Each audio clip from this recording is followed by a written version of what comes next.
You must be. Or either that or you're losing it, one of the two. Or both. It's probably both, man.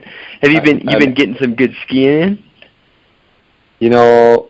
I've skied Monday, Wednesday, and Friday. And I went on Monday and hadn't skied in 20 years. And so I went and rented equipment, and I really didn't know what to expect. I used to be a halfway decent skier, mostly just a resort-type skier. But, rented the equipment, went up the mountain, just thought, well, don't think too much about it, just see what happens, and made about 4 or 5 turns, and it was like riding a bike. It came back pretty fast, which was nice. Yeah. Yeah, sure. Yeah. Good deal. So what you go out and buy some gear? Well, no, I haven't bought skis yet. I'm still renting skis and renting boots, but I've been trying a bunch of different skis, trying to figure out which ones I like, because I'm a resort skier. I always have been. We used to ski a lot growing up, but I mostly just ski groomed runs and like to make lots of turns, and I'm not much for moguls or crud or anything like that. So I'm just trying to find the right ski. The equipment in 20 years is amazing how it's come so far. I mean, you can turn so fast. You can turn on a dime.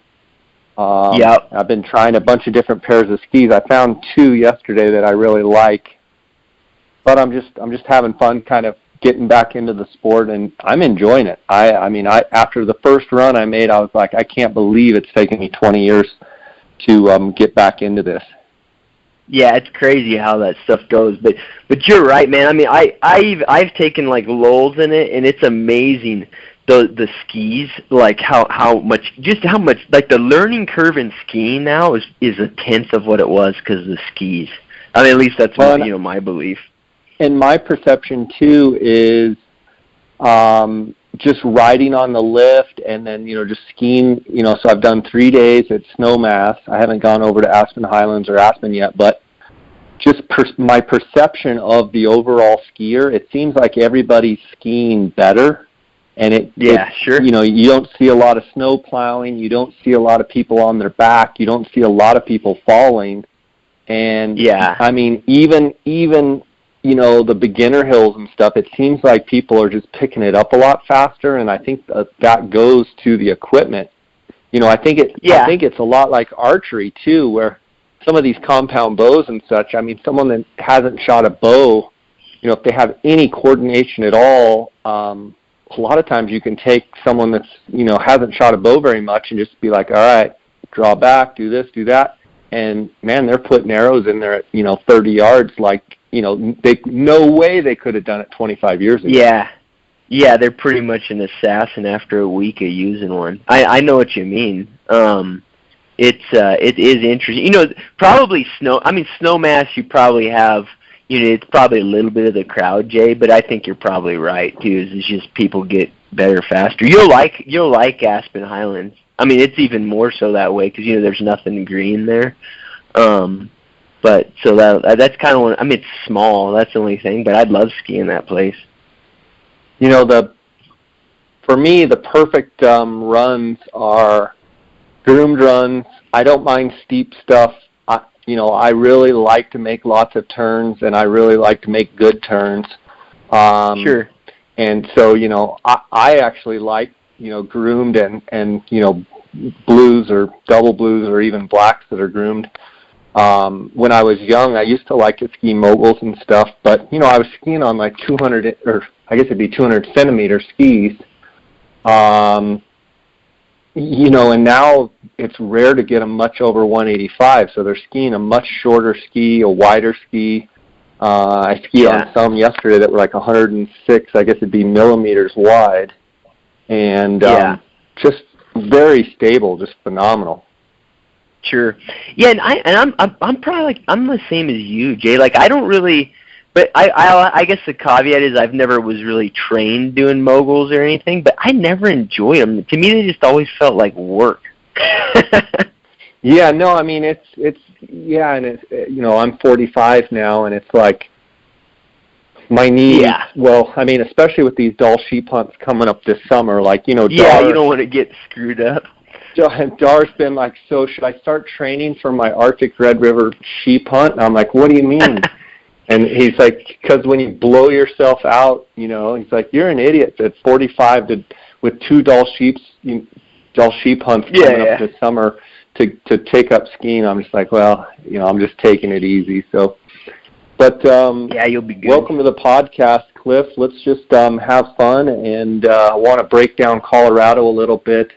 You're an outfitter and guide. You've got your business, Flat Top Wilderness Guides. I want to give you a chance to tell the listener, you've been on the podcast a bunch before, and I've had great feedback from doing podcasts with you. But tell the listener a little bit about your operation, where you're located, and such. Sure, Jay, and thanks for having me on again. So I'm in what most people would call Central Colorado. The closest town that most people recognize is Vail. Really, Gypsum and Eagle are a little bit closer to where my operation is. And I'd say 95% of what I do is in the wilderness area, in the Flat Tops Wilderness. All my stuff, for the most part, is horse and mule based. And then, you know, it seems like the last couple of years it's tilted a little bit more towards deer and away from elk, but it's still probably, you know, 70% elk-focused hunts, and then another 30% mule deer hunts.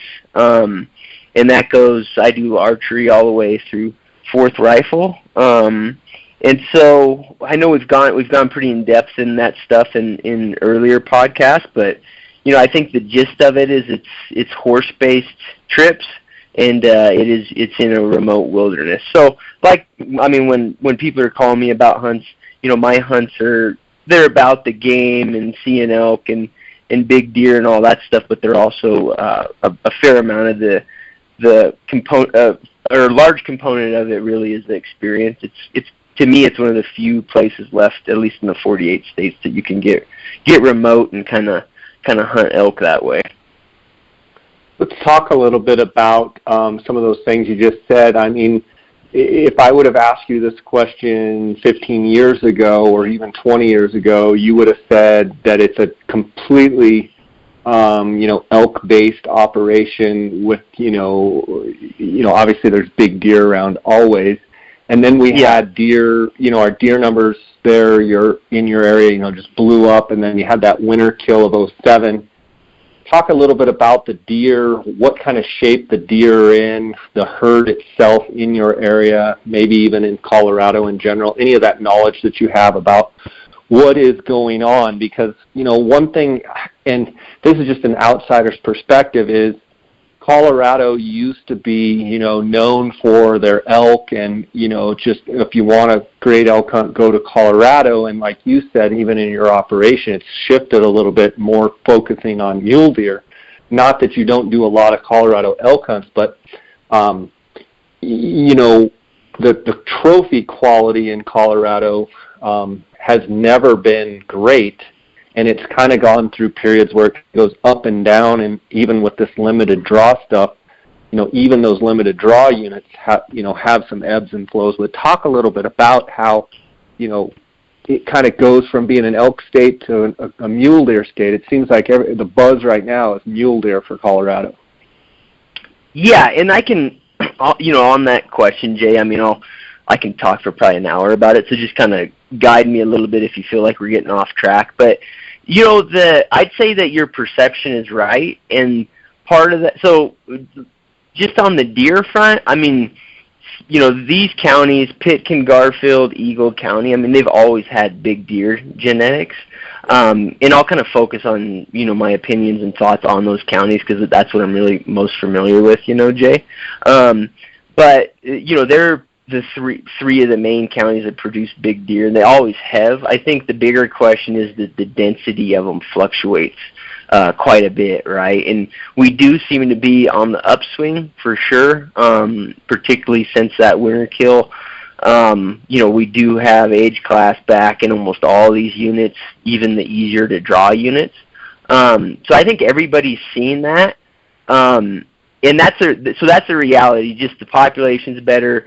Your chances of killing a big, like a world-class deer are probably the best that I've seen in the last 4 or 5 years, for sure, or maybe even in the last, 8 or 9 years, 10 years. So I think, and everybody's seeing that. I think it seems more profound because it happens to correlate with the fact that our elk herd is in pretty tough shape, I would say. I'd say it's, last year was the first year that, at least among the outfitting community, it was pretty unanimous that the elk herd's suffering in Colorado. And that's, raw numbers, population dynamics like calf ratios and that sort of thing. And then that's all reflected in bull quality, right? The units here, most of the big wilderness units, they were never managed for massive bulls or anything, Jay, but those bulls have always existed, and they still do in the wilderness just because there's such big, vast swaths of remote stuff, but I'd say the density of them is pretty low right now. I think the bigger question on the elk, they've been having some local meetings with people, and the same thing was reflected is that people aren't seeing the numbers of elk, and the more disturbing thing is that they're not seeing the calves, or right now you'd call them yearlings, right, this late, but they're not seeing the numbers that we really should be. So there's lots of theories of why that's happening. I think in terms of, your listeners just thinking about hunting, Colorado's still got a ton of elk. It's still a great elk state. It's just, it happens to be kind of a teeter-totter right now that deer are getting really good and elk are kind of on the downside. How much of that, well, I know a bunch of units have gone to limited draw, and we've, been in a period where, it definitely, the quality has definitely come up, but how much of that is directly related to, what am I trying to say?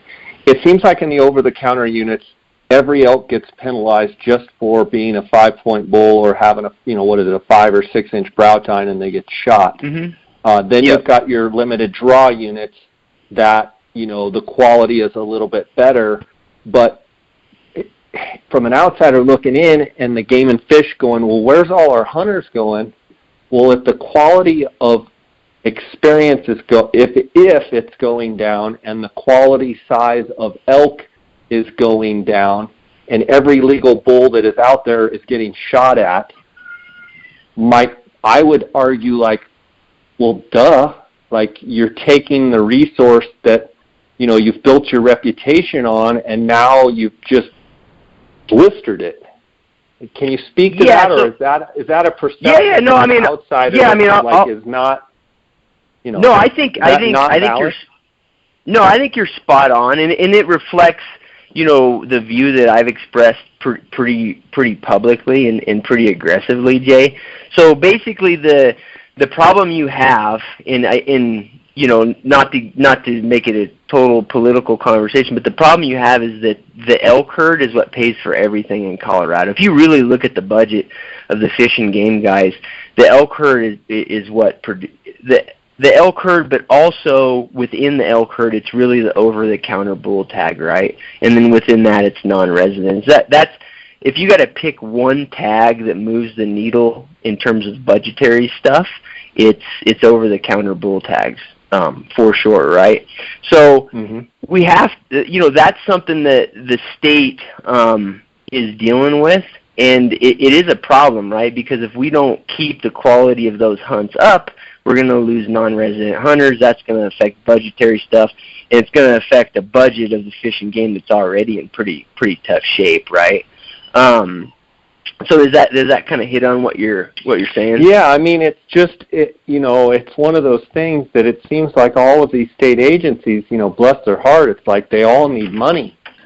But then there's this whole, everybody wants an over-the-counter elk hunt, which I get. But then when you've depleted the numbers so much, or depleted the age class in those OTC units, you have, in essence, you've cooked the golden goose almost. And tell me if I'm speaking out of turn, but that's just, I live here half the year in the summer, not even half the year, but I live here in the summer, and I talk to a lot of people, and they're like, man, these OTC areas are just not like they used to be. And maybe that's just the people I'm talking to, and maybe that's really not the truth. No, it's it's pretty unanimous now, Jay. And I think, unfortunately, so you're probably talking to a lot of residents that understand it, and they're seeing that, or people who hunt here or whatever, right? But it's a bigger issue because it really affects the non-resident community a lot, right? Because Colorado elk is in terms of just going bull hunting, where else do you have the opportunity you do in Colorado, right? So it's a pretty major issue. I think the bigger deal, when you really look at the population dynamics, the bigger question is why hasn't the Fish and Game on the herds that have, pretty low fertility, they're down in the, 20 or lower calf production, that sort of thing, why have they not just completely stopped female harvest, right, Jay? I think that's the big issue, right? And my opinion. I think when you talk to them, I'm sorry. Go ahead and give. No, go ahead, Jay. Well, I was just going to say. Go ahead, man. The problem is I'm going to get all fired up on this and keep walking over you. So go for it. I'm getting fired up too. It's like. When you talk to these game and fish managers, when you talk to these wildlife managers, they say that they've got too many elk and they're over harvest objective, or they're over their population and they think they have too many. But then I talk to lots of outfitters and lots of hunters, and they say the opposite. It's like somewhere something isn't jiving. We've got outfitters that are in the field every day, and they're like, no, we don't have near the elk we used to. And then you talk to the managers, and they're like, we have more elk, and we're not shooting enough elk, and we need to shoot more cow elk. And I'm like, man, somewhere there's a disconnect.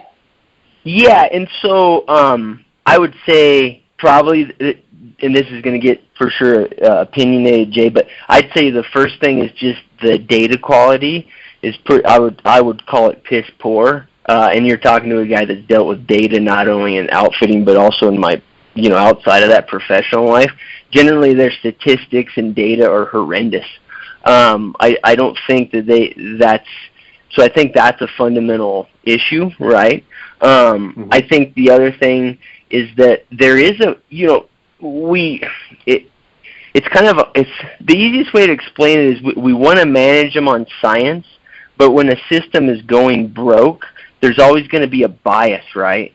Like, they don't want to, if you have an elk herd that's sustaining massive revenue numbers, right, do you really want to admit that it's crippled, right? Right. So I think that is like a really scary component of it. Not only as a hunter, and I want people to have, good quality hunts and more people to get into big game hunting and all that, but also have a business that's tightly tied to it just from an economic standpoint. But I think the bigger thing is that, like most people when they get into western big game hunting, it is elk. And Colorado tends to be where they get into it a lot of the time because Arizona is harder to draw a tag or whatever. So it affects the whole western community. There should be quite a bit of uproar about it, and I've been kind of squeaking about it for the last 3 or 4 years, and lately been much more vocal about it. But I've also noticed that, like, when we had a local meeting here, I don't know, 2-3 weeks ago, I would say that unanimously, outfitters, resident hunters, everybody was on the same page about it being just not the elk herds are just pretty much devastated. So yeah, I don't know what to say other than you're talking to somebody that tries to fight the fight constantly, and it's frustrating. You know what I mean? Because it's hard. And, like, I will say these guys, they're good guys. I interact with them all the time, Jay. And, like, the local guys in particular, like, I'd consider them friends, and they're on it. but you're talking about like there might be bigger system issues, right?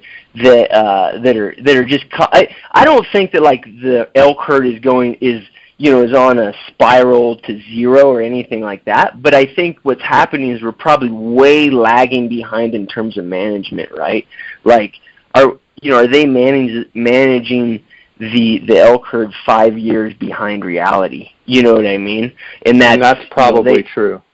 Yeah, and I think that's basically what's happening, and their politics are what's screwing that up, in the general system. It's they have some there. We can argue about public management of game and everything, and there's a ton of great things about it, and the science managing the game makes sense, but you can't kid yourself into thinking that there's not some bias that's based on budgetary stuff or whatever.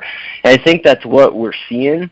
On the question you kind of hit on about limited draw areas being affected. The reality with that is that mule deer, my mule deer are pretty migratory, but they're nothing compared to my elk. Like if a big bull lives in a limited entry area, if they're still hammering the elk in other areas, I mean, it's a very good chance in most of these units he's going to walk off into an over-the-counter unit at some point in his life. You know what I mean? They can just travel. They just travel more. So you just have it affects them for sure.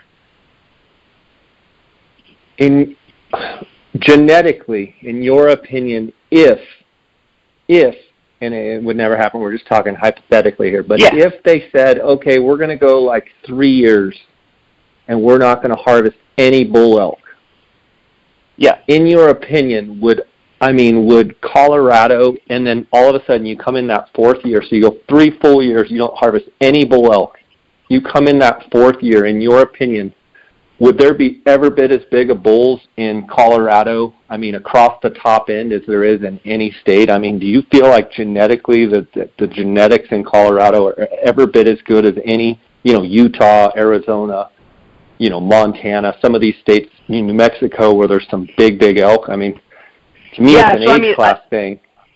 Yeah, I think so.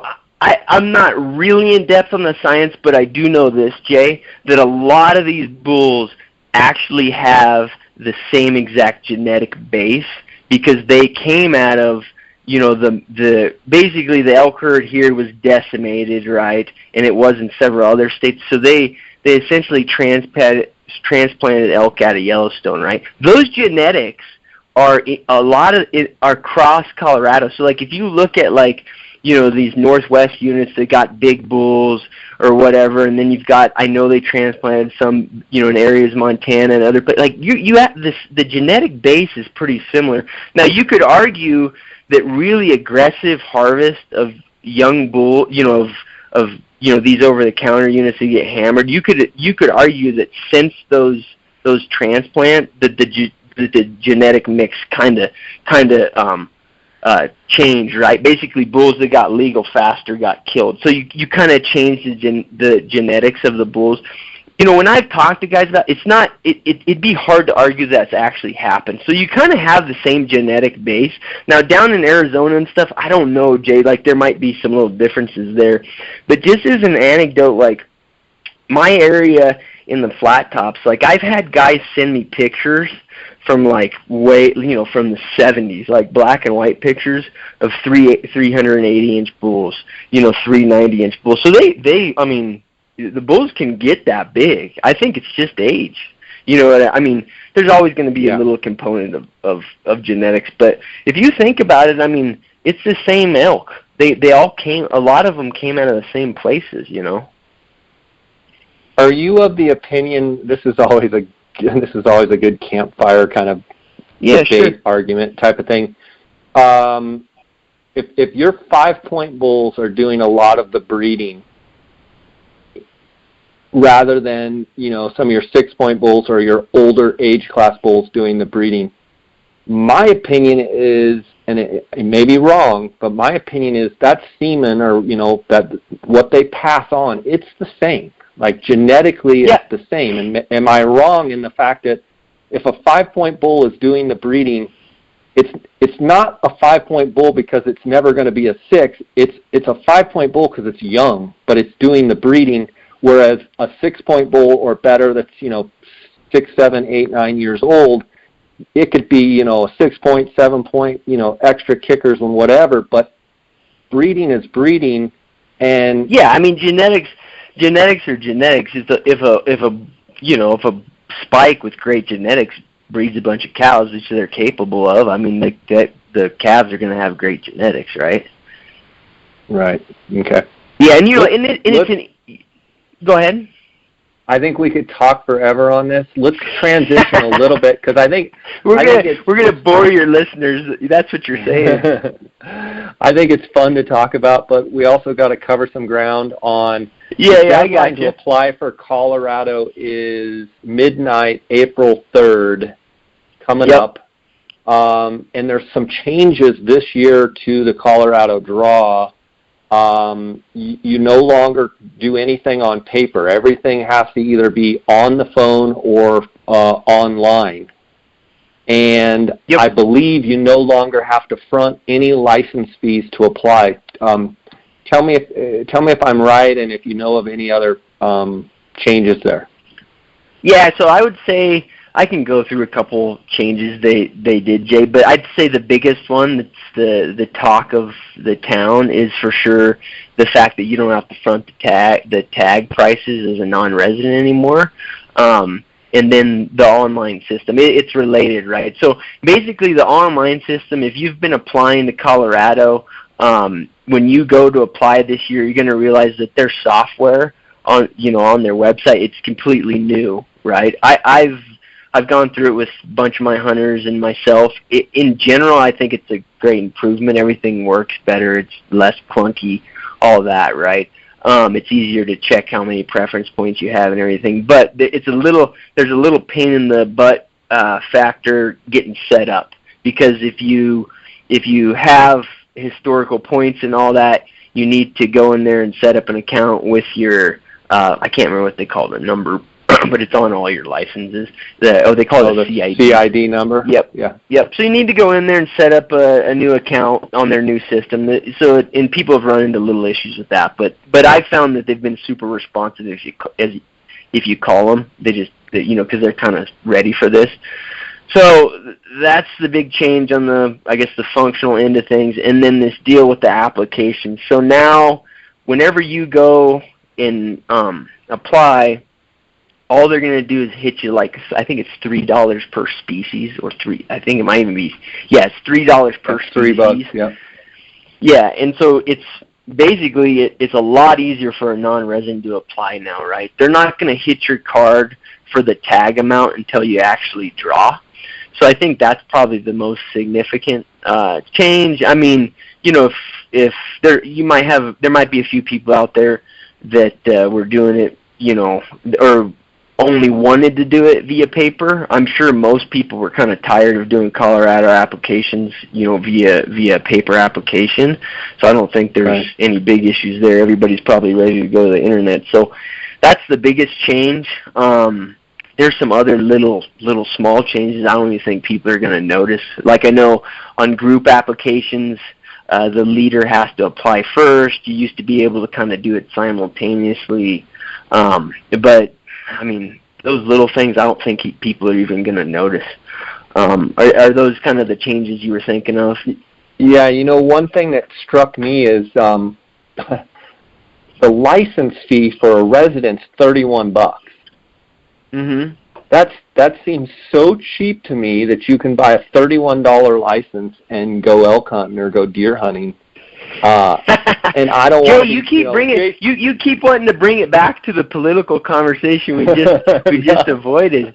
But yeah, no, it's crazy, man. It's $3.96 for non-residents, which I think is extremely fair. But honestly, $31 for residents, I mean, that is so cheap compared to a lot of states. And then the application fee, of $3. I mean, I want to say Arizona's 13, New Mexico's 13, or maybe 14.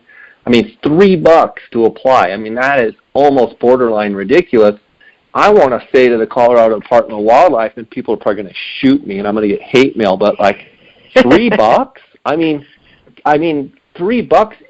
Raise that to $10, and man, I mean, we've got to come up with money to pay for our wildlife, and $3 just seems cheap. Now, please don't send the hate mail, but it does as an outsider, and I apply in Colorado every year. I mean, I'm happy it's $3, but it's like, man, well, I mean, if they're struggling for money, why wouldn't they charge, $7.50, or at least charge what all the other states do? Yeah, so I can't answer that, Jay. I will say that there is I apologize, I can't remember the name of the bill, but there's a bill that's in the process right now, and it's gonna pass, and it's gonna bump up resident tags. Not a lot, but I think it's an $8 increase, and then it CPI adjusts them, right? So they'll continue to increase with inflation. So they are working on that. It's hard politically for them to make progress on those fronts. I will say that when they proposed that increase for residents, even the resident population here was pretty. Basically didn't fight it. Yeah, they basically didn't. They didn't fight it. Yeah, they didn't fight it as much as they had on stuff in the past. I think everybody here is realizing that the state is in a crunch. But yeah, I don't know. One thing I saw. Go ahead. One thing I saw, Cliff, is you have to have a habitat stamp, which I think is great. $10. So in order to apply, you have to have a $10 habitat stamp. It seems like I remember that you could apply before, but before you actually came hunting, you had to purchase the habitat stamp. It seems like this change, I think you have to buy the habitat stamp before you even apply, which I think is better, and I think it's actually easier. But correct me if I'm wrong, wasn't there a time when you could actually put in, you could actually draw, you could actually get a license, but your license wasn't valid until you did have that habitat stamp? Now you have to do it all up front. I mean, I got to think that's a better program. Yeah, they simplified that, and I will say, Jay, and this is they haven't done a really good job of making this clear, but I think it's going to surprise some people. If you put in, and you just put in for preference points, or you put in for draw tags, but you don't draw, right? So you're going to earn a preference point. If you don't have, I think it's any sort of hunting license in Colorado, or drew some big game tag, they are going to hit you for $40, which they call it's like a preference point fee or something like that. Yeah, preference point fee. It's $40 for deer, elk, and antelope. Yeah, so you will get hit with that. Sheep? Yeah. Okay. So you will get hit with that. So me saying $3 for an application fee, and now I'm looking at the preference point fee is $40. So that's actually way higher than, say, New Mexico or Arizona, where it's $13 to apply, and you get your preference point.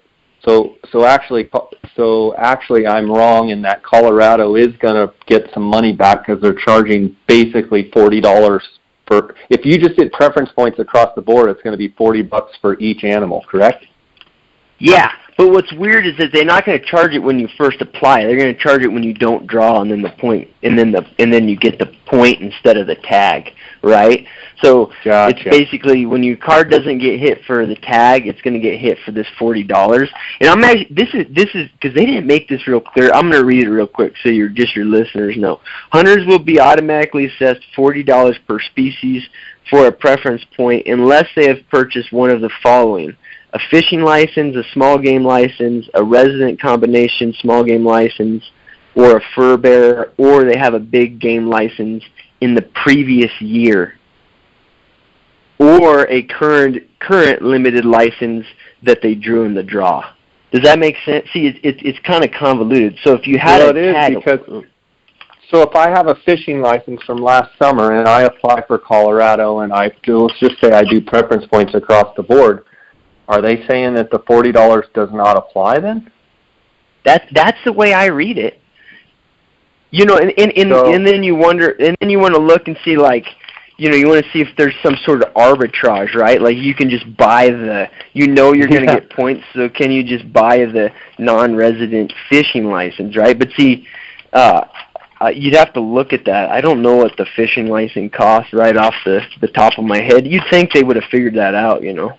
I buy one every year. I want to say it's like $50, but buying a $50 fishing license rather than putting it for deer, elk, antelope, sheep, and goat and moose, I guess. It's not even close. That's $240 right there. Yeah, so it might be. The way you read it, though, it said if you had a fishing license from the prior year that you don't have to pay the $40 fee. Yeah, it says for a preference point unless they have purchased one of the following: an annual fishing license, small game license, you know, all the things, or a big game license in the previous year, or a current limited license in the draw for the same species for which they seek a point, right? So, and then it says the point is waived for youth, lifetime license holder, and people who own senior annual fishing licenses. So it's on page 18 of their brochure. But the way I read it, basically, that's the arbitrage, right? Buy a fishing license and you don't have to pay the $40. You know, it's kind of an, you know, this is a new thing. So if it's actually going to work out that way, I wouldn't want to like promise your listeners, but it sure reads that way. You know, it sure does read that way. Looks like look at that. We probably just made everybody $150. Yeah, I'll probably get my Colorado fishing license will be void now because the DOW will be like, that sucker just cost us all kinds of money. Let's look at the dates. Archery dates typically are like that last part of August. I don't really see any new change there. August 25th to September 24th. Muzzleloader dates 8th to the 16th. Second rifle deer season October 20th to the 28th. Third rifle and rifle and elk, those seasons are they coincide, right? So November 3rd to the 11th, and then fourth season is November 14th to the 18th. Speaking specifically, well, let's back up. The units in which your operation runs in is, what are your units? So I primarily hunt Unit 25. I hunt a little bit of 26 and a little bit of the south side of 24. Okay. So those are over-the-counter elk, but the whole state is limited draw for deer. So for the listeners out there, and correct me if I'm wrong, Cliff, there are no over-the-counter deer units in the state of Colorado, but there are over-the-counter elk units where you can just come, buy a license, and buy a tag, and go elk hunting. Whereas deer, you have to apply for the draw because the whole state is limited draw for deer. Is that correct? Yeah, so that's correct. I think there's very little caveat to that on the deer. I think out in the eastern part of the state, there's, you know, some whitetail stuff or something where you can buy the tag. But 99.9% of what everybody's interested in, what you just said, is correct. And then let's talk about when you have hunt choices. So when every state is a little different. Like in Arizona, you can do your first and second choice. You can also put 3, 4, and 5, but they basically look at your first and second first. If you don't get it, then it goes back into a draw, and then they go back and do the third, fourth, and fifth. Colorado is a little bit different, correct? So explain how it's different, Jay. Well, in other words, don't they have 1 through 4? They don't have 5 choices. They just have 4 choices. Yeah, that's correct. And don't they look at your first choice? Yep. Basically, and then the second, third, and fourth is a totally different draw. Am I wrong on that? Yeah, no, yeah. So, and the significant component of that is that if you draw, so your first choice, it goes through that, and then if you don't, and it's completely separate, right? So they do your first choice, you're in that pool. If you don't draw that, you're immediately going to get a preference point for the species, right? And your other choices don't matter in terms of getting the preference point. You're going to get your point, and so if you draw your second choice, you can get the limited entry tag, and you'll end up with a point. Does that make sense?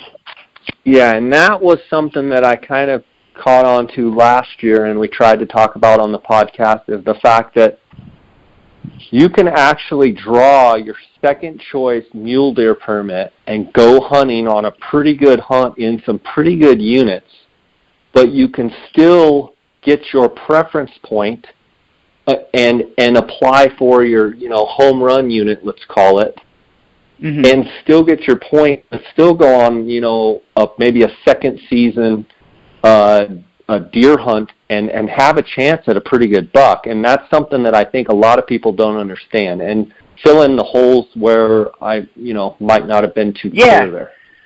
Nope. So I think you hit it perfectly for people's understanding. I would say that I can kind of generalize that I would say that there's very good in terms of quality. So none of the hunts that you can draw as a second choice and keep your preference points, none of them are going to be high quality and really easy access hunts.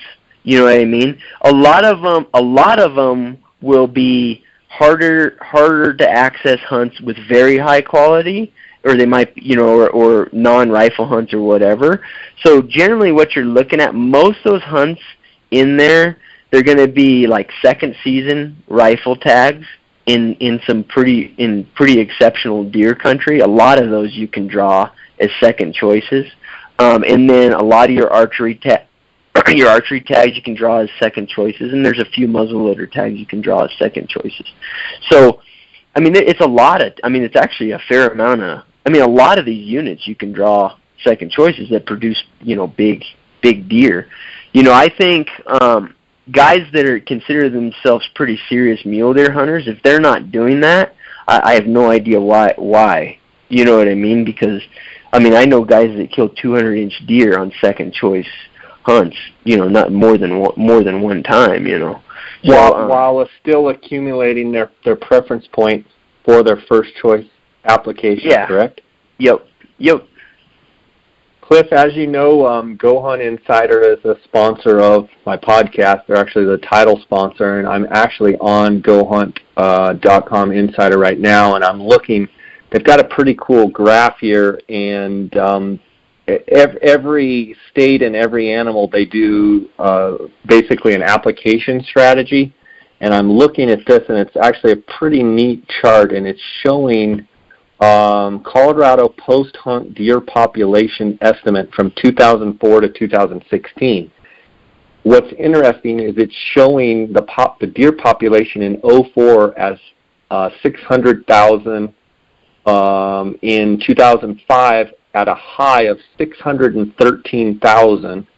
2006 it's 612, and then 2007 drops to 538, which that was the winter kill. They had that heavy winter in 2007, but it drops from 538 all the way down to 466.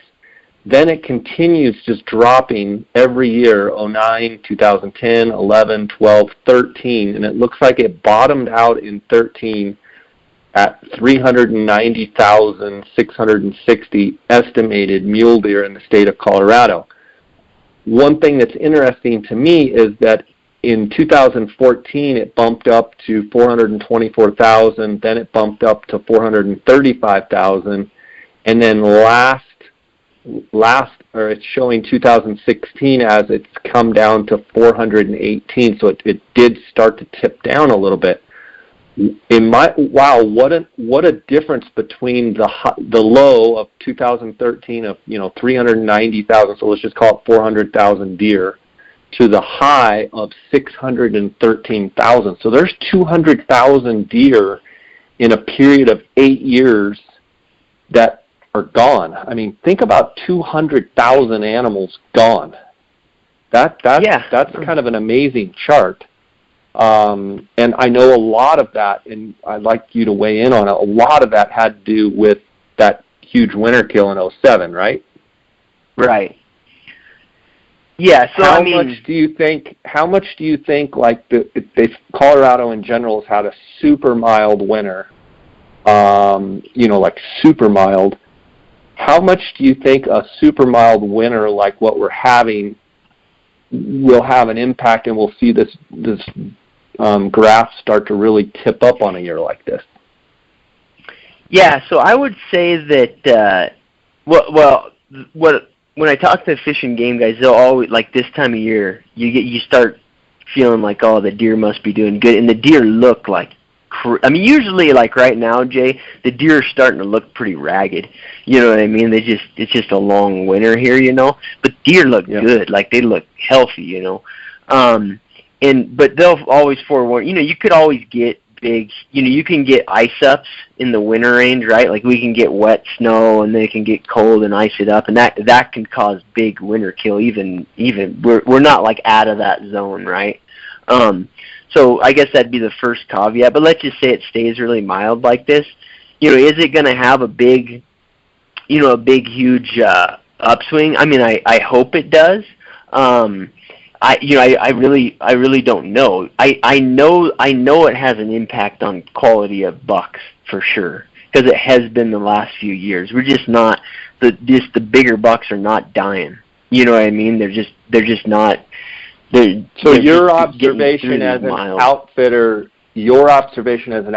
in your units is that your buck quality is getting better and better and better, and that this mild winter, you're very optimistic for this coming season because it's very mild compared to other years, and you've already been seeing a trend of the deer, and especially your bucks, getting better. The last couple of years, your bucks have gotten better and better, right? And so you've got to be pretty optimistic about what you probably will see this fall.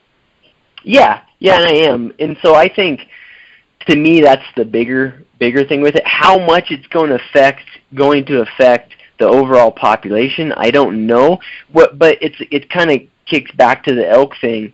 Like we've had 3 really, pretty darn mild winters. Last year we did have a fairly large snowpack, but I consider still mild. We didn't have like any conditions that should have decimated anything, but we haven't had an explosion of elk, which that's disturbing. But the reason is because you don't have the calves, right? I mean, if the herd, and this goes for deer too with the fawns, if they go into the winter and they've only got 20-25 per 100 young with them, right? It doesn't matter how good the winter is. You're not going to have these big upswings, right?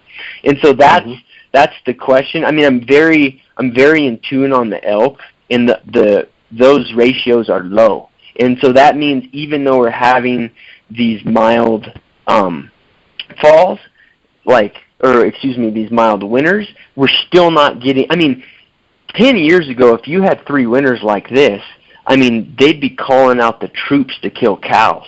You know what I mean? Because 3 years like this, those elk the herd would have gone up 30%. You know what I mean? Why aren't the cows having more calves? So answer.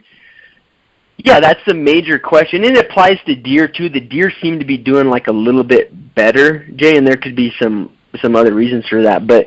And so this is like the big thing. If you look at studies, because they're doing it in northern New Mexico, they've been on it a little bit more because they've seen decline in calf ratios too, and it's pretty unanimous that they're saying it's bears, right? Because bears are killing the calves when they're really young, when they're basically first couple weeks of being born, and so that's why your calf ratios are low. It's just basically your predation from black bears is way up.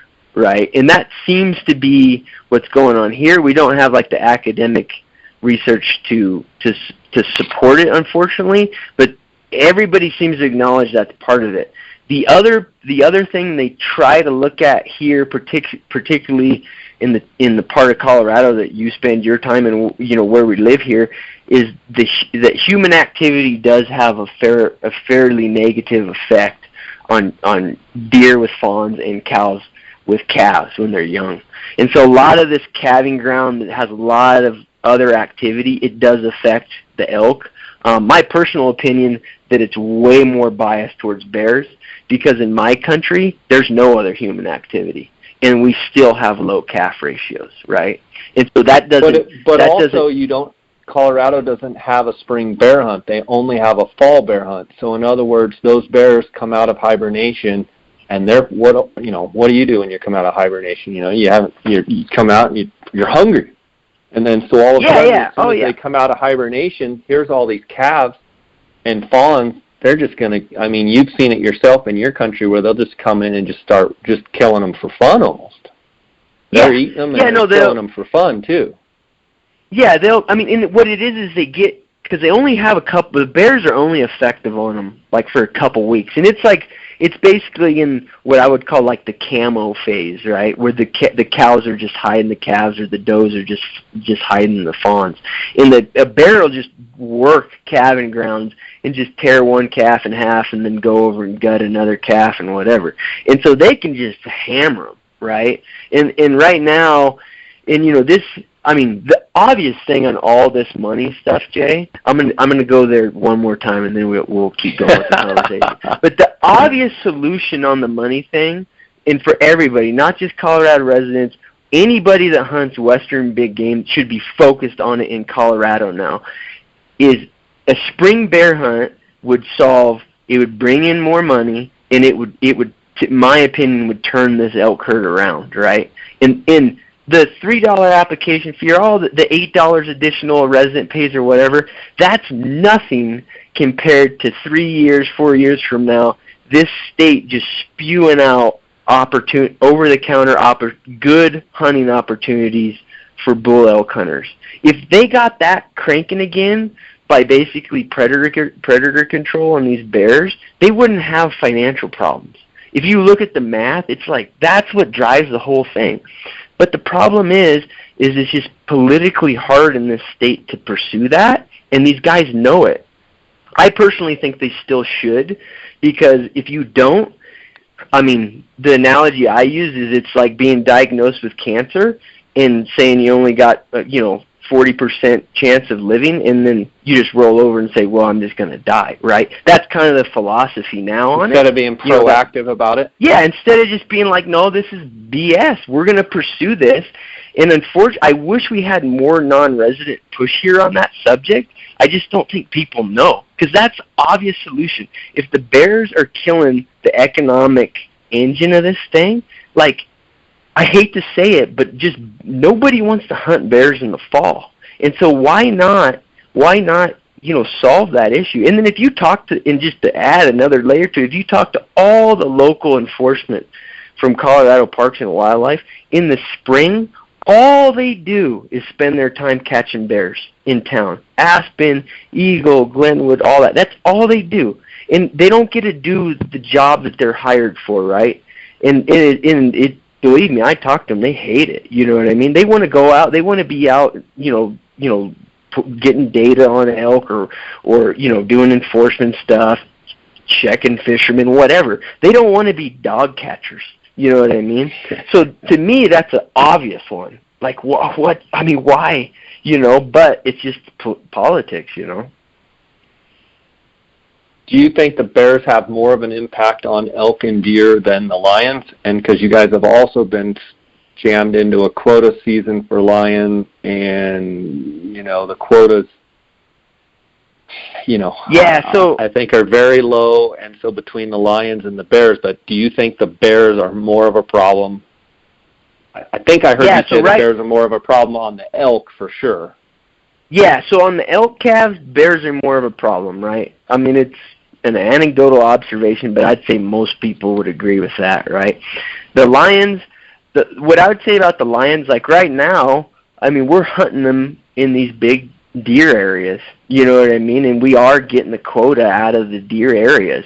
So I think they do get hunted. So, I mean, they for sure could have more hunting pressure. The lions are doing great, but it for sure, if you're out hunting lions with people and you talk to lion hunters, they kill way more deer than they do elk, right? So I think the bigger question on lions is, like you were saying, you can't believe the impact of 200,000 deer off the landscape. Well, imagine if this state lost lion hunting.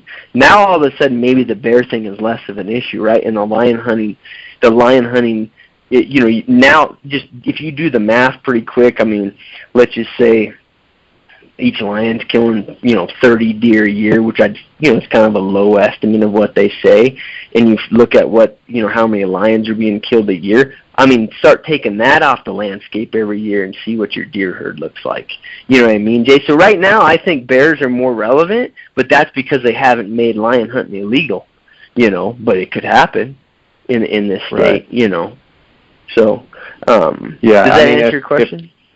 I mean, it's one thing that I know it's got to worry a bunch of the resident, anybody that hunts Colorado, whether they're resident or non-resident, that's something that needs to be worried about.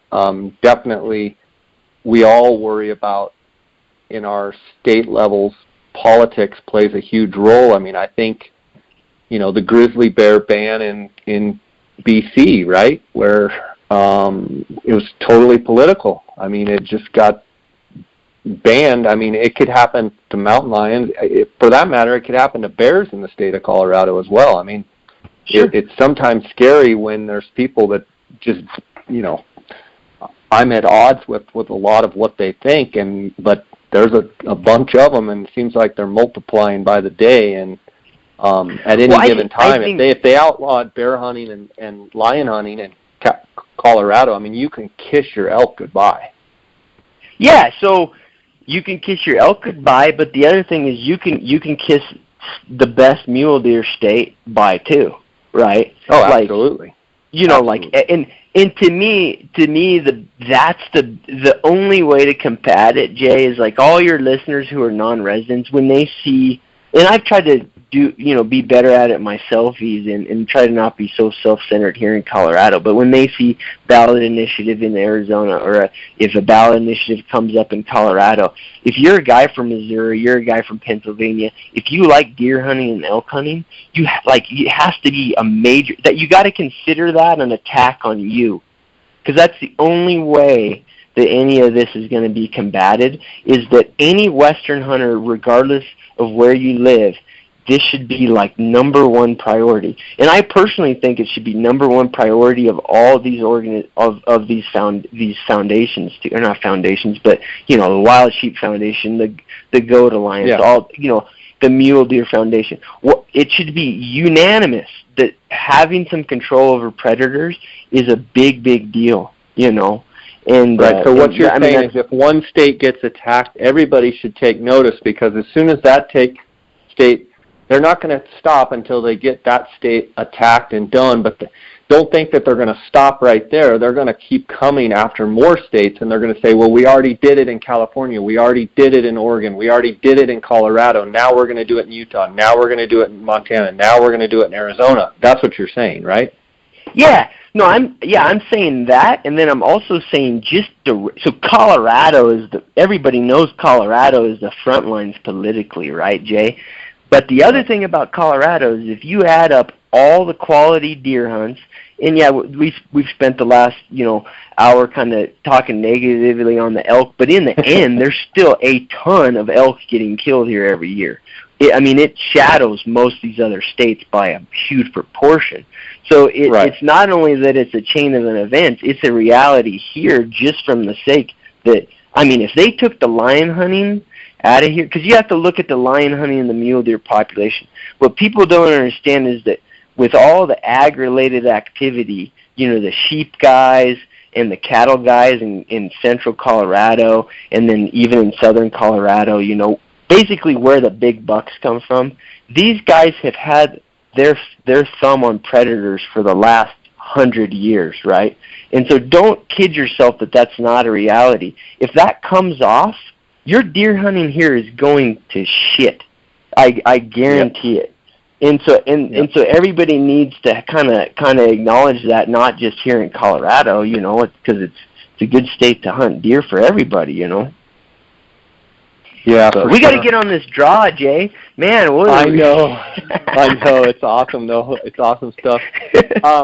Your units, the primary unit that you hunt is 25, and you're hunting in the Flat Tops Wilderness.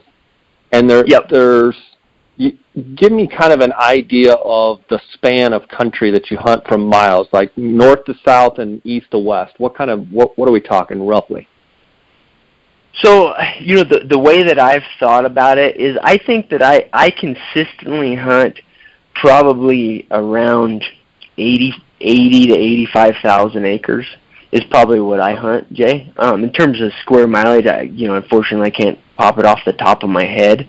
But the furthest camp I hunt is, 4.5 hours, right? That's like kind of the far range of where I hunt, and so that 4.5 hours by horseback, right? Yeah, 4.5 hours on horse, and so you can, usually when somebody gives you time on horses, you can roughly multiply by 3, and that'll be trail mileage, right? So you're talking 12 miles, one direction. We probably hunt a little bit on the other side of that, so let's say 13 by probably 10, probably 10 or 15 wide. Yeah.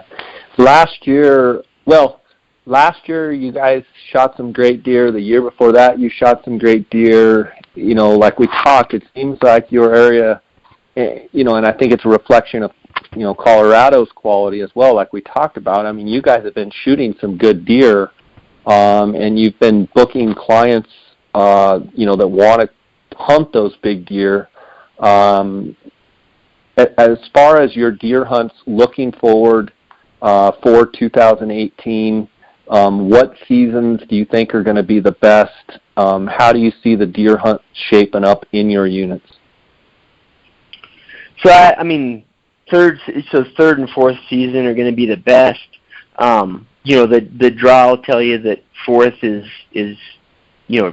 5 times as good. It's really not. It might be 30-40% better, honestly, Jay. And then the reason I say that is, they're thicker in the rut for sure, but you also have a shorter time frame to hunt. So I always think that gap between third season being, a lot of units, third season's 1 point and fourth season's 10 points. So I think that gap kind of gives, I guess I'd say the value investment's more like third season, right? Right. And so I think that'll continue to produce just because of the dates. I think second season, you can kill big deer. It's just harder. It's just harder. It's just a harder time to hunt them. You're not going to see the density of deer. I think, but the tag availability everywhere is pretty good second season, or most places. So right. I think that's, we've talked about that. We've talked about, a lot of these second season choices in some of these great units. You can actually get a tag, pretty easily and have a decent chance to draw it, and it doesn't affect your first choice preference point. And a unit that jumps out at me is like that 35, 36, right up there, not in your unit there, but just by Eagle and all around Vail and what have you. I mean that's a unit there you can draw, that second season fairly easy. Sure. Yeah, and those bucks, like in those units over there, I guess that'd be north side of Vail or whatever. I mean, those deer are in there during second season for sure. A lot of those areas you got to work to get into. And my unit is very much that way, to be honest with you, Jay. I mean, one of the reasons it's going to draw pretty easy, even in third season, is because access is tough, right? It's mostly wilderness. But over in that country, I I score for Boone and Crockett and stuff, and I can tell you that big deer come out of that, a lot of that country that you're talking. But guys work hard at it. But yeah, I mean, they're there. It's not like they're moving in there. It's not like it's not like second season they don't exist. They're in the same area. Your units last year, you got a couple deer over 200 inches, didn't you? Yeah, right at 200. Yeah. So I mean, with the mild winter, I mean, do you have high hopes that someone or a couple of your hunters potentially are going to kill some of those 200-inch plus type bucks? I mean, a couple of years ago, you got that one that was like 230, didn't you? Yeah, so I mean, 25 or so. Yeah, they're not the norm, but I would say we're gonna kill a couple of that kind of deer. Not the mid 200 type of deer, but the 190 to 200-inch deer. I would. It's a hard question to answer, Jay, because I hope, right? But I don't see any reason why we won't still kill that type of deer. The caveat is that I'd say that my guides and stuff, they work pretty darn hard to get those deer. But go ahead. How does it? It's hard when you have you run a big operation with a lot of hunters, and you have a lot of smiling faces, but it's tough hunting still. How is it to manage the hunter expectations when you have several people that shoot some really big deer, and then you have people that shoot 160, 170-inch deer? When you get calls and talk to people, obviously everyone sees the pictures of the giant deer, but that's not the norm. How do you manage that when you talk to people on the phone about your hunt? Yeah, what I've just the outfitting business as well as I do, Jay. I mean, it's like managing expectations is a whole thing, right? You want people to get what you sold them. So I mean, basically, you're just honest with people. The lucky thing I have is that I can honestly tell people that you can kill it. There's nowhere anywhere else that can say that they have better genetics than my unit and the surrounding units, right? It's pretty much a fact. But it's really rare to kill a big, those big behemoth deer. It's really rare on one of my hunts to kill a deer that's a bigger than 200-inch deer, right? But the hope's there. And then, and basically if a guy is adamant he needs to kill a 200-inch deer, it's not like I'm offended by it or anything. I know the places where they can consistently kill those on every hunt, and I send them to those places, and those hunts are $20,000-$25,000. You know what I mean? And right. So and that's just the reality of stuff. I mean, the wilderness stuff is nice, and it's my wilderness is that way, but a lot of other wilderness areas, it's like it's like Forrest Gump. It's a box of chocolates. You never know what you're going to get. And that makes it kind of awesome. You know what I mean? Yeah, for sure. Going back a little bit to your hunts, there's circumstances where guys can have an elk tag and a deer tag in their pocket at the same time with the way that the season dates, coincide. Yep. Do you take lots of combo hunters? And have you seen those combo hunters?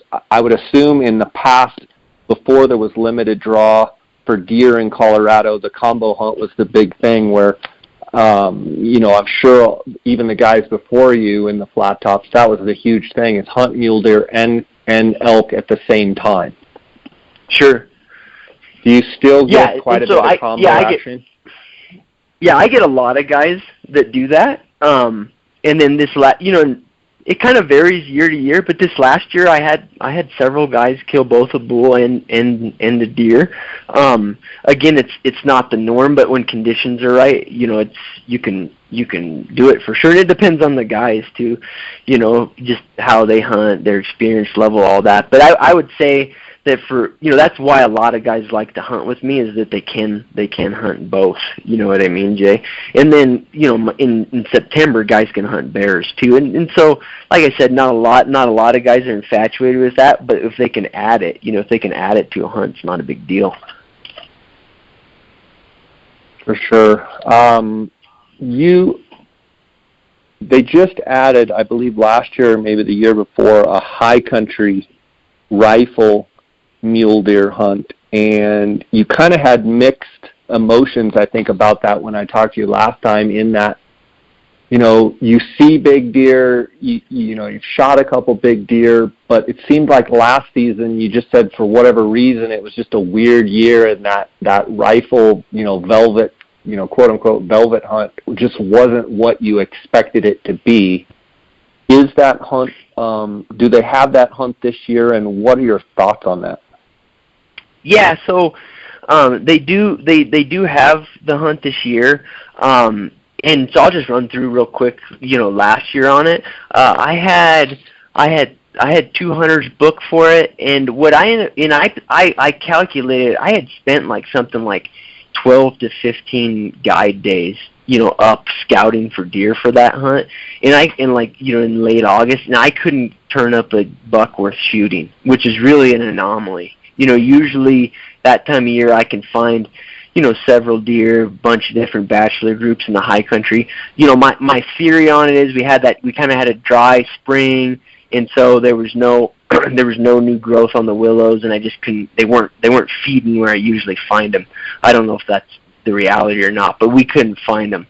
So I had one guy still adamantly wanted to go. I sent one guy to a friend of mine who's an outfitter on the other side of the flat tops. He ended up killing, probably, I don't know, a deer that's a little bit over 170 inches, but a real pretty velvet deer, and then my guys ended up wounding one, but it was a hard hunt. This year, Jay, and it's partly a business thing, but it's partly just the problem with the tags is these guys are, it goes back to expectation thing. If one of your viewers has got 15 points and he blows on that tag, the big deer are there, but it's just hard, right? Because you can guide a guy, go up there, and there's a 200-inch buck laying in the wide open basin, and you kill it, and first day it was fantastic. Or you could have an incredibly difficult hunt for 7 days. And for me personally, I'm just going to lay off the hunt. Not if a guy really wanted you to push me on it, and they just are adamant they want to hunt the high country with a rifle, would I do it? Yeah, I probably would, but right now, after last year it being tough, I don't know. It could change this year. But the other thing is, the reality is that I get so bombarded with goat hunts that it doesn't make a whole lot of sense for me to push it, to be honest with you. But I'm just kind of trying to see how it goes. Well, it sounds like you don't want to take anybody on a rough hunt, and you're going to let it kind of do its thing. And if over time you notice, okay, we're starting to get a bead back on these bucks, these velvet bucks, I mean, it's something in the future to look at. But what you're saying is, you don't want to look someone in the eye and them saying, oh, I'm going to waste all these points on it, and it not be a quality hunt. If you notice that, hey, this is starting to come around again, we're starting to notice these bucks in the summer in the velvet, and we've got a bead on it, it might change. Or if it gets a little bit easy, it could be a little bit easier to draw or something, like, that too. Because if it was a 4-point deal, yeah, I'd say let's do it. Be ready for a hard hunt, but we got a good chance of killing a monster deer in a pretty nostalgic setting. But right now, what it's taken, 13, 14 points, and can be tough. I basically just not digging it right now. I gotcha. I want people to be happy. Perfect. Yeah, I understand. You segued me into goat hunts. You are a goat nut. What is your fascination with goats? Because I mean, Peter, that's the head of the Goat Foundation or the Goat Alliance.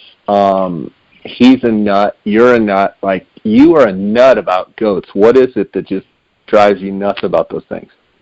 I couldn't pinpoint it, Jay. I mean, the one thing that's nice about goats is that if a guy's killed, there's generally no easy goat, right? Like a goat, I mean, there might be some odd exception out there, but goats don't run out in the middle of the road.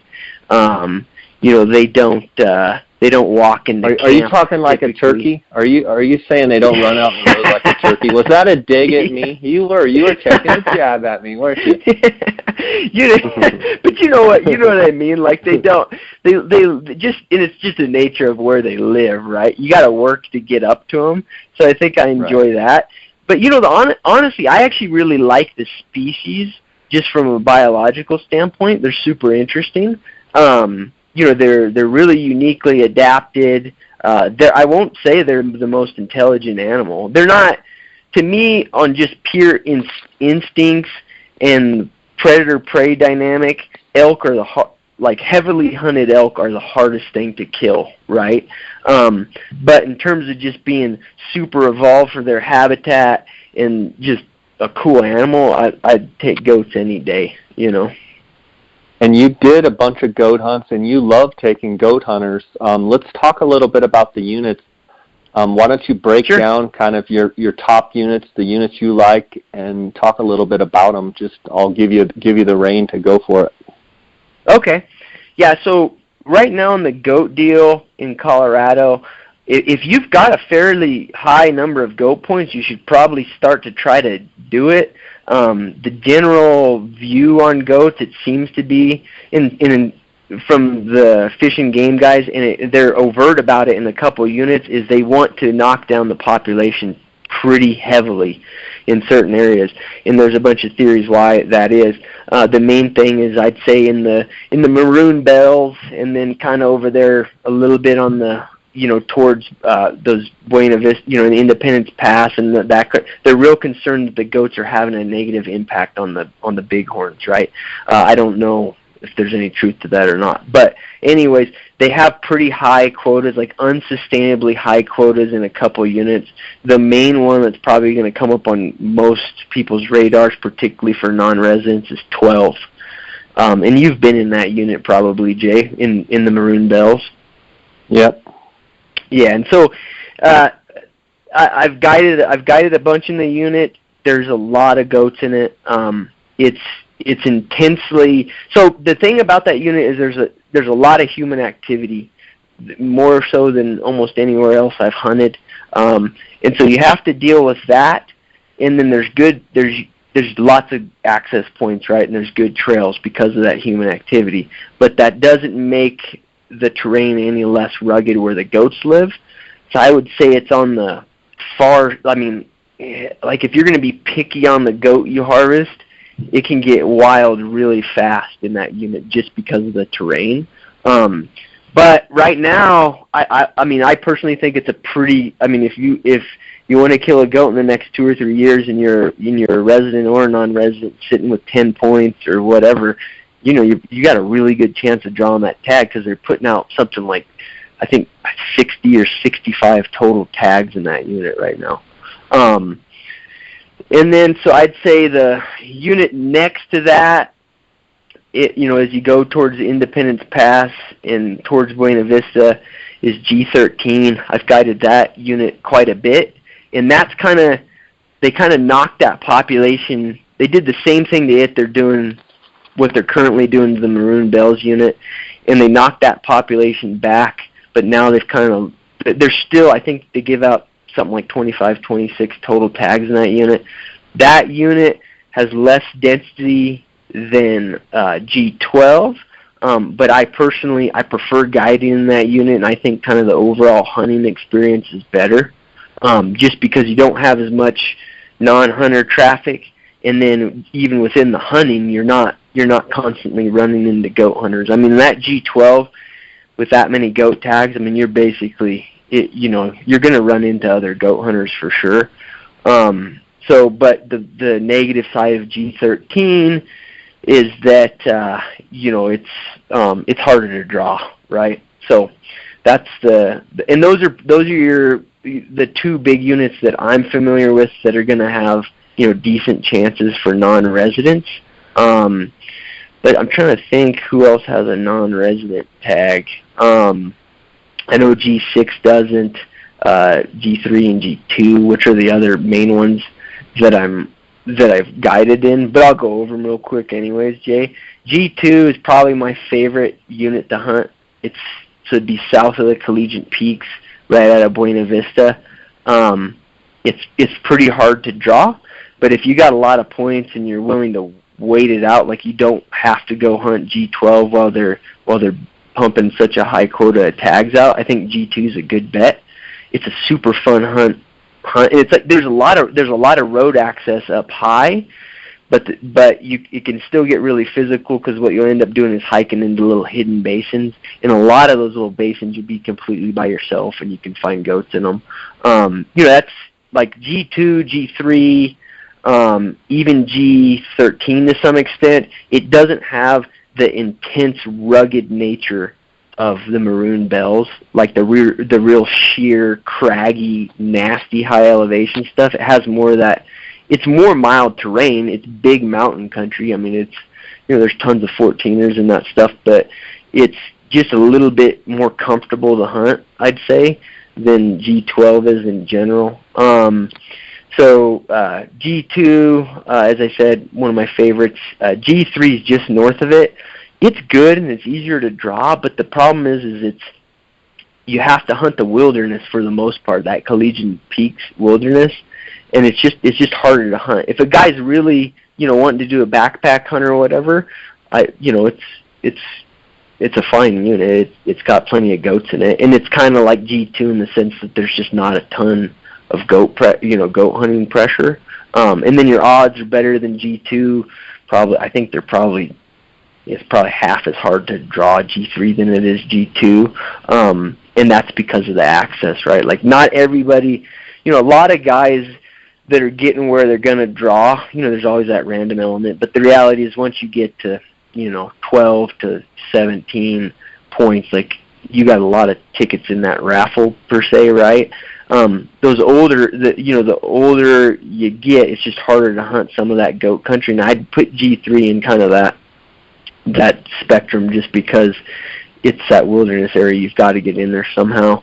G6 over here, you might have been in that area too, the Gore Range. You ever hiked in there before, Jay? Yeah. And so it's, where the goats live in that country, it's pretty serious business. They mostly live in the wilderness area over there. I guess it'd be north of Vail, northeast of Vail. I think it's a great unit. You got to have got to be the right type of guy. I mean, like that unit, it's not really good for horses because most of the trails are pretty tight, and basically you're going to go up with horses and then end up going up above timberline on foot anyways. So that's more of a backpack deal. I kind of think really that group of goats is doing a whole lot better than the Fish and Game thinks they're doing, which is nice, right? So that's a good hunt too. It's just that's probably the most physical because it kind of combines the intense, rugged nature of the maroon bells with the fact that it's like a deep wilderness. I mean, the maroon bells is a wilderness, but a lot of the stuff you can still hike into. You're like in the wilderness pretty quick. The Gore Range, a lot of that you've got a 3-4 hour hike before you're really even hunting goats. So that's kind of the overview. You got any questions on them? The general quality of them, in terms of the quality of the goats, there's not a huge amount of difference. I've guided in all these areas, and I don't see a drastic difference. A lot of what actually gets harvested by the hunters I guide tends to have more to do with how hard they want to push it. You know what I mean? A lot of guys get into goat hunting and they want to be, they really want to be specific about size and everything, and then after they do a couple stalks, an 8-inch Billy's looking pretty fantastic, so, it's just, I mean, one thing about goat hunting, if you have not done it before and you haven't been in that country, is it'll take your breath away because it's stunning and no other animal is going to take you up there, but regardless of what shape you're in, it'll make you kind of give you butterflies a little bit. So general quality is good across all of them. I mean, like G12, because they've been pounding it, you're probably not going to find mature billies in the more accessible areas. But there's still good goats in it. They're going to be in harder spots. Does that give you a good overview? Yeah, for sure. I appreciate it. I know you're a goat nut, and I always like following your Instagram and seeing all your goat pictures and seeing you in the backcountry. You seem like you're right in your element when you're up there at 12,000 feet and having a ball. Yeah, they're a fun animal, man. So we've covered elk, we've covered deer, we've covered goats, and the biggest question of all is, how are the turkeys in the backyard doing? All I know is I drew my tag. So now you drew your tag. You're not going to tell me, are you? Yeah, no, I'm going to be close-lipped on that. Yeah, you're clam. I just laugh that our turkey tags we have to draw here, but no, my wife drew one too, so that's what we're gonna try to pull it off before I head to Canada. I got the for the spring bear season, so I think I'm only gonna have a couple weeks, but I'll send you a picture of a monster Merriam. Are you gonna hunt them here in Colorado, or you got your other turkey hunts, right? Yeah, I got the Gould's hunts in Mexico, and then I'm hoping to get back in time for the season and maybe run over to the OT6 ranch and go check out the birds down there, because we have a ton of birds. But yeah, I love those Merriams, white-tip Merriams. They're beautiful. You bring up a good point. I want to ask you about your bear hunts. You do spring bear hunts in Canada, and you have great success up there. I know we don't have a ton of time, but talk a little bit about your bear hunts, and if people, obviously, they want to hear more about it, they can contact you, but you've done really well with your bear hunt. Yeah, so I kind of, I got into, I guess it's been 3 years doing it, and I'll be quick about it, Jay. They're a really fun hunt. The density of bears in British Columbia, so it's a spot and stock hunt. There's no baiting allowed in British Columbia, but the reality is the terrain allows it, right, because of the logging activity there. So you're in the mountains, but for the most part you're hunting, old cut, they call them cut blocks in the U.S. Most Americans call them clear cuts, but they'll be clear cuts that are a couple of years old, and you can do just a ton of glassing. So to me it's like I always call it like the most underrated mountain hunt, right? Because to me it's a lot like our deer hunts, it's a lot like our elk hunts, those kind of things, because you're basically hunting them the same way. It's vehicle based, like you'll drive to glassing points, but you're basically glassing up bears and then spot and stalking them, right? They got big bears. The density of bears there is high. It's as close to 100% harvest rate that you can get to. It's good with a bow or a rifle. And they're just fun hunts. It's a good time to do it, right? Because, I mean, most guys here in the U.S. don't have, a whole lot. Some of the states have spring bear hunts. Not to be too arrogant about it, but I can say that BC's spring hunts, the only comparable state's going to be Alaska, right, in terms of black bears. Everything else, my bears here in Colorado and all the bears in Montana and Idaho, it's a generalization, but to generalize it, the bears in BC are bigger, and there's a whole lot more of them. So it's a good hunt. I am booked in this coming spring here, but I'm starting to book in 2019. So if anybody's interested, give me a call. Right on, man. I want to take a second here and thank the sponsors of the podcast. We've talked about Go Hunt Insider being the title sponsor, and I want to remind the listeners to use the J. Scott promo code when signing up, and if you do, you're going to get a $50 Go Hunt gift shop gear shop gift card, and you can use that immediately to buy something at the gear shop. I also want to thank phonescope.com, and if you use the JScott16 promo code, you're going to get a 10% discount. And PhoneScope makes the adapters where you can adapt any cell phone, an iPhone or an Android phone, with any optic, whether it be a spotting scope or binocular. If you use the JScott16 promo code, you're going to get a 10% discount. Also want to thank Kuiu Ultralight Hunting. If you go to Kuiu, that's KUIU.com. Excuse me, I'm losing my voice here. If you go to Kuiu.com, you're going to see why Kuiu makes the best ultralight hunting gear on the market today. And then the Optics Authority, the Outdoorsman's, 1-800-291-8065 or outdoorsmans.com. If you use the JScott promo code, you're going to get a 10% discount. Cliff, I want to thank you for coming on and sharing with us about your hunts there at Flat Tops Wilderness Guides. I want to give you a chance to tell people where they can read more about it, how they can get a hold of you if they want to do a hunt for elk, for deer, for goats, or what have you. So would you please let the listeners know? I'll also have links in the show notes of this podcast too.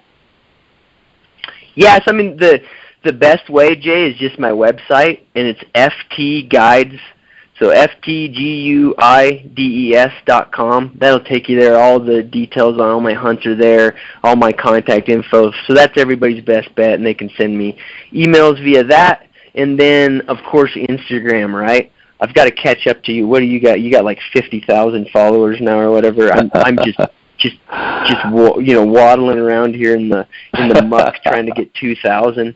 So Instagram's good. It's Cliff, so it's Cliff GRY, so CLIFFGRY. But yeah, man, thanks for having me on. Gray?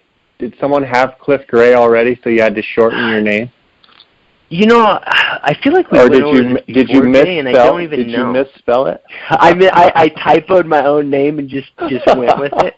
Yeah, that's actually. You would think a Stanford grad would be able to spell his own name instead of Cliff. Yeah, you'd think so too. It should be G-R-A-Y. I think what it was is I just had an email like that or something, and so I just stuck with it. So, but thanks for calling me out. Anyways, everybody will remember it now.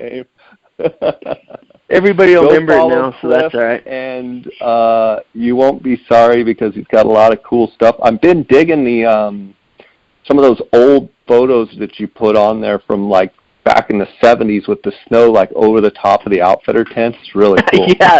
yeah, back when we had winter, man. But no, I've got I get a lot of guys that send me those old pictures and stuff, and then I have a book of them too that a guy actually put together. So I'll keep posting them. I've got a bunch of them, but thanks, man. I appreciate the feedback. Sounds good. Now the next question that I'll finish with is, when are you going to come over here and go skiing with me? Yeah, I might take you up on that in the next couple of weeks. I've got to get, because I've got my 5-year-old now has got to get going. So I was thinking I might go out and ski. Maybe I'll take you up on that, and then I can get her out. I got to get all my gear out anyways, But yeah, it sounds like you've been hitting it hard, so that's good. We need a little more snow to freshen it up. I'm a classic resort skier, but I love it. Like we were talking before, 20 years without doing it, and now I'm just having a ball and getting ready. I'll be going back to Arizona and heading down to Mexico and doing my Gould's turkey hunts. But we're going to, and then back here to Colorado to do a bunch of fishing this summer. But yeah, been enjoying skiing and getting back into it, and the equipment's amazing, and would love to have you over. And yeah, buddy, thanks for sharing with us. And hopefully we don't get too much hate mail for all of the political topics that we just kind of brushed the surface on. But I guess I really don't care, to be honest with you. I just hit spam. I just marked those people's emails spam. Block and delete. Block, delete. Yeah, but no, it's all good. I welcome all opinions, man. But all right, Jay, thanks a lot. Catch you later, buddy.